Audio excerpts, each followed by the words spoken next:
slashback blazers and ate all your razors while pulling the waiters. So, did you ever hear this guy, David Bowie? You know, I know that I came to the party very late, but who worked with him first? Was that you, Mike? Mikey. David, when he came with the Spiders from England, he didn't bring a piano player. He knew Annette Peacock, and I had just played on her album. She's like an avant-garde singer. And she recommended me. And I was hired for 8 weeks, and they couldn't get rid of me. But I'm the luckiest guy.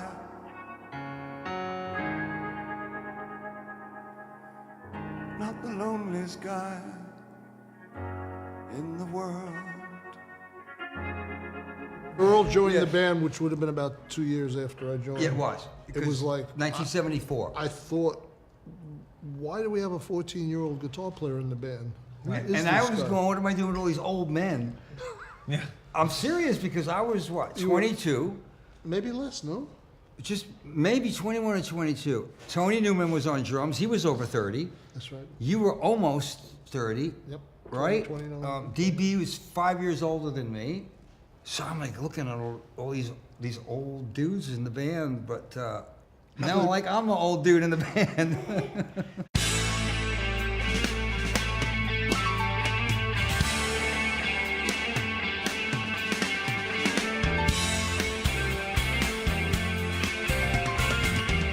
I laughed and shook his hand.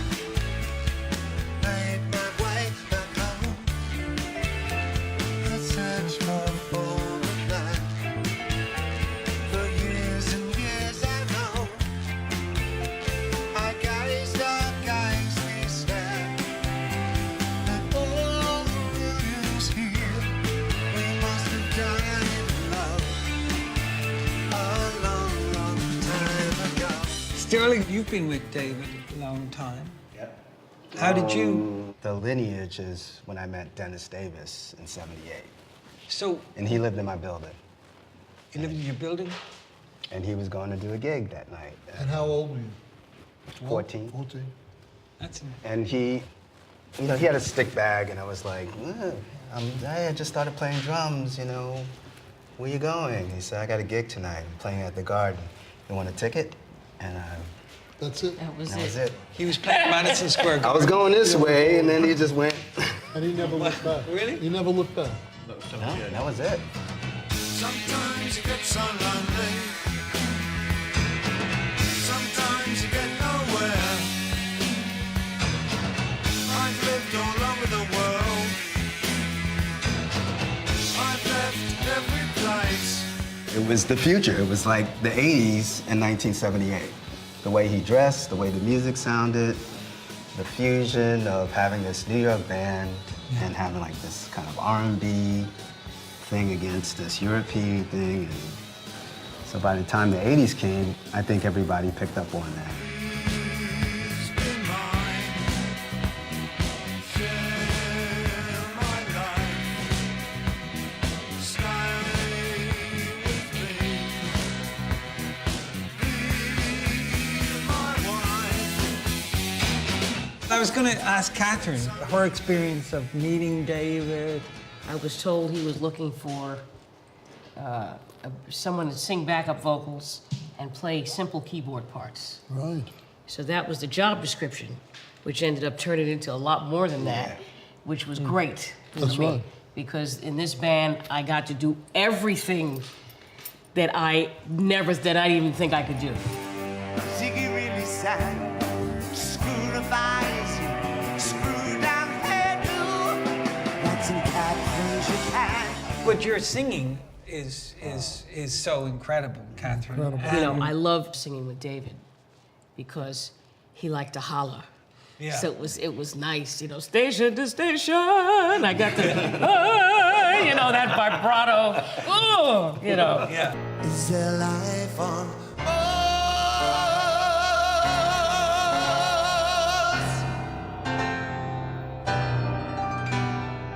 Jerry, how did you get involved with David?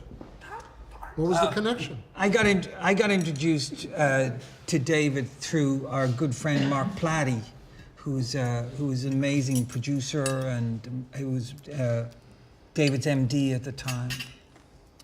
And I think they needed like some out of the box guitar player to cover the more esoteric stuff, and they were looking for somebody, and Mark had recommended me, so he came down and saw the show, and we would kind of banter with in between songs, and he just joined right in with that and started heckling me from the audience, and that just broke the ice. It was just kind of like he just joined in that, and then said, do you want to join the band? So Slicky, if you go in the studio with David, what's that like? The first record that really I could dig into was Station to Station. Okay.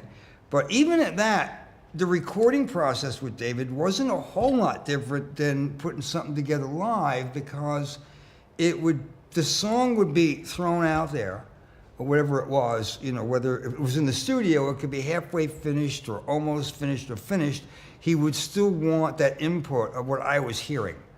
So we would just like sit, like on the last record when we did Valentine's Day, on the next day,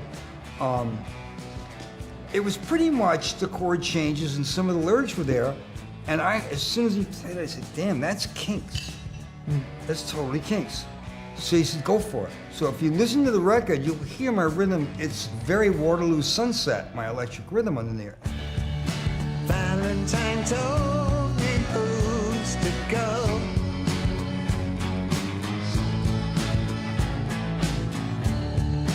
Feelings he's treasured most of all. The teachers and the football star. It's in his tiny face. It's in his scrawny hand. Valentine told him so. He's got something to say. It's Valentine's Day. He would give you the shell, and then, you would fire off ideas at him, or he would fire ideas back at me, and that's how we did it. It wasn't like, okay, this is where I want this part, and these are the notes you got to play. It didn't work like that. It was very much of a collaborative thing where he picked people that did a certain thing for a certain reason. But he would figure out how to drag that out of you. Do you think he would pick you to do certain songs because, maybe later on, would he pick you to do certain songs because of the way you play? Yeah. There were certain things that I would do that became signature over time that he knew, okay, that's a Slicky trap. That's a Jerry trap, whatever, and that's how he worked it. And sometimes it would be he would have an idea, but he couldn't play it to me right. So he'd give me the shell of it, and then I would just keep it. I go, oh, no, that's it, So it was really good like that, because it gave me an opportunity to take the ideas and make them mine as well, which felt good.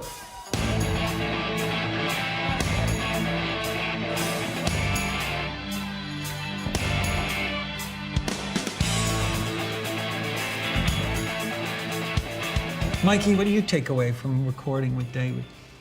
Well, I'll start with the Diamond Dogs album, because that one was me and him in the studio a lot, because he was playing a lot of the guitar on that. Rebel, rebel, it's on your dress. Rebel, rebel, your face is a mess. Rebel, rebel, out of the game, no.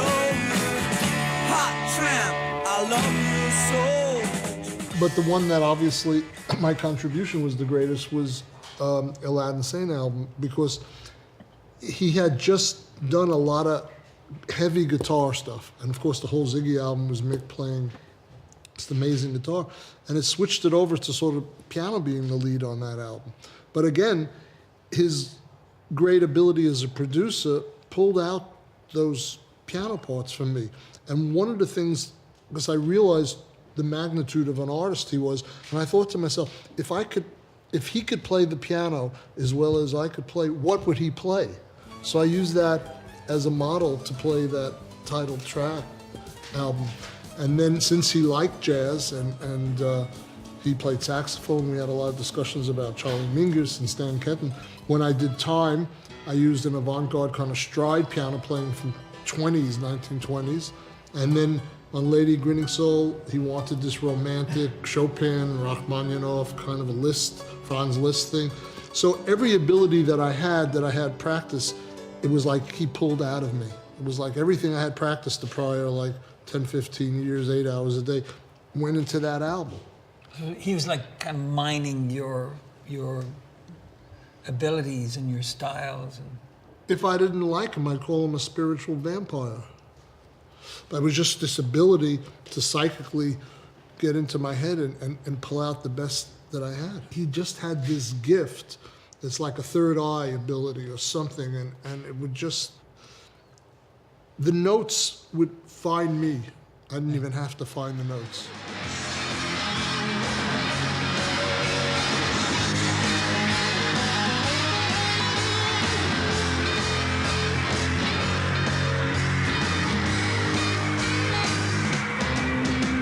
I've seen all the rest of my Hollywood highs, best of the last biggest star they ever had. Stiff on my legend, films that I made. Forget that I'm 50, 'cause it just got made. Whatever I was thinking about or doing, he welcomed. He would figure out a way to take what I did or any musician who ever worked with him and pull the best out of them. That was one of his greatest gifts. So, I mean, I had a million great experiences. The Young American track, that piano part I played, just literally spiraled into the whole tune. Because he could take a little fragment of what I did and all of a sudden it turns into that piece. And then all of a sudden Sanborn is off playing the most amazing alto saxophone on it. So he pulled the best out of Dave, you know? He did it with anyone he worked with.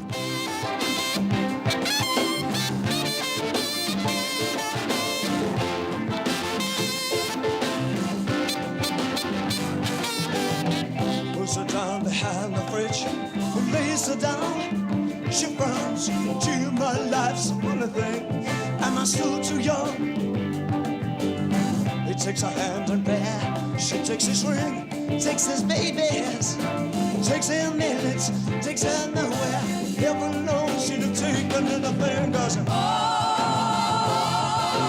night you once a young American. But isn't that the thing that David did maybe with all of us, was he kind of, you know, conscripted you or at some point, and then, but then also allowed you to, he wanted you to be yourself. He didn't want you to be some kind of clone or copy, or he wanted it to be a living, breathing thing. The genius in all that is that he didn't pick guys that were, let's say, the most proficient, because I don't know what the hell I'm doing. You know, it's all gut. So all he would do is he would pick guys that it felt right, and then he would take what they did. That's right. And enhance it. That's right. And fit it into the puzzle. He was the perfect casting director. Yes, exactly. Right. That's what it was. Yeah. Everybody learned from everybody, so that was the cool thing. And then David never said, do this. No. He'd always say, now, what do you think about this? You know, and if something didn't work, you know, you throw it out, you practice it, and then throw it out, because there's all good songs, you know, so we play something else. I definitely came from a place where people would say, well, what do you think? And you'd go, well, I think this. And they'd go, oh, I like that. Can you do this and that? And you go, oh, this and that. And you kind of, you know, come up with a part or something like that. Or maybe you'd have an idea and you kind of let me develop it. And then I quickly realized with David, you go in, you'd be like, well, I have an idea. And he'd be like, okay. And you go in and they'd roll the tape and you'd play.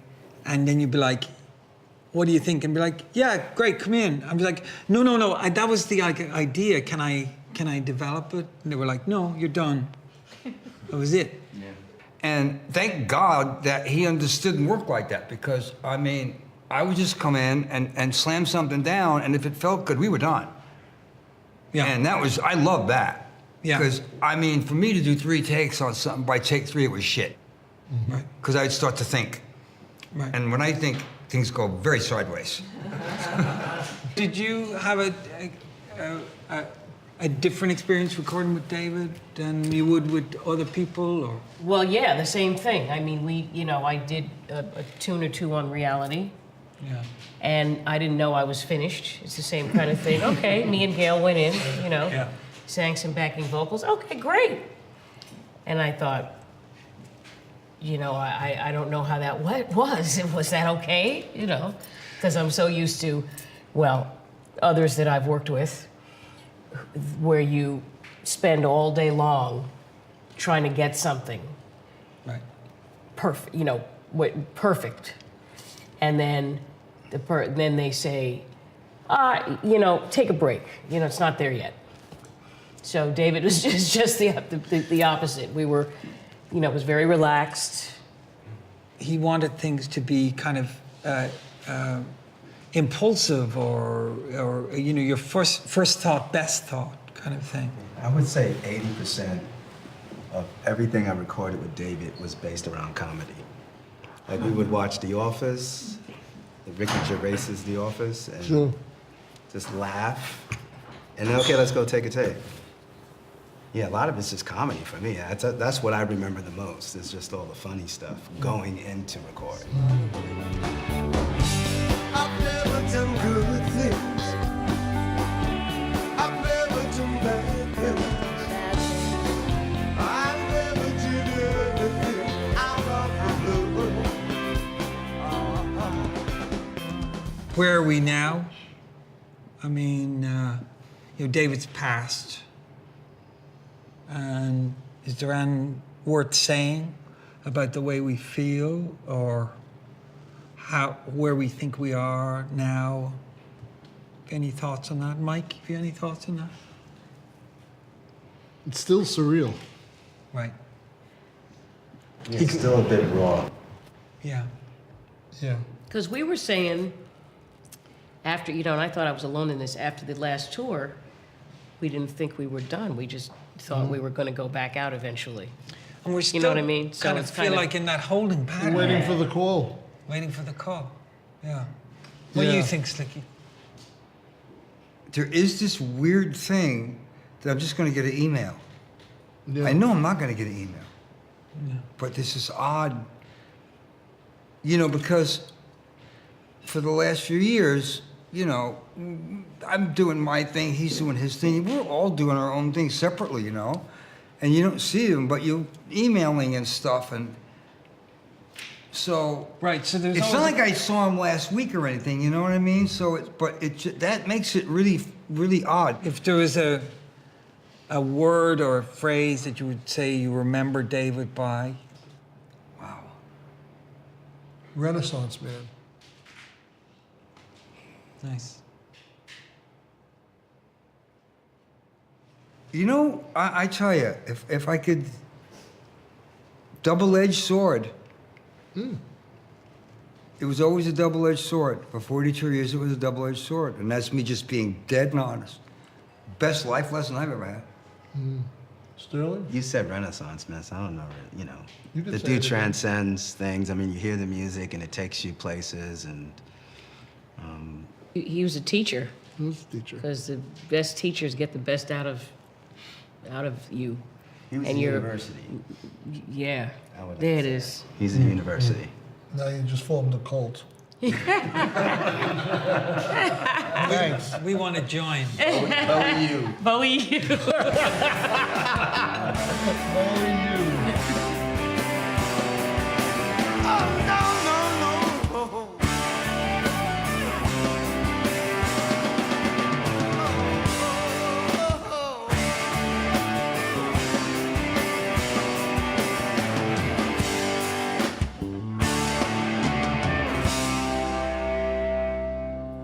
Now Ziggy played guitar.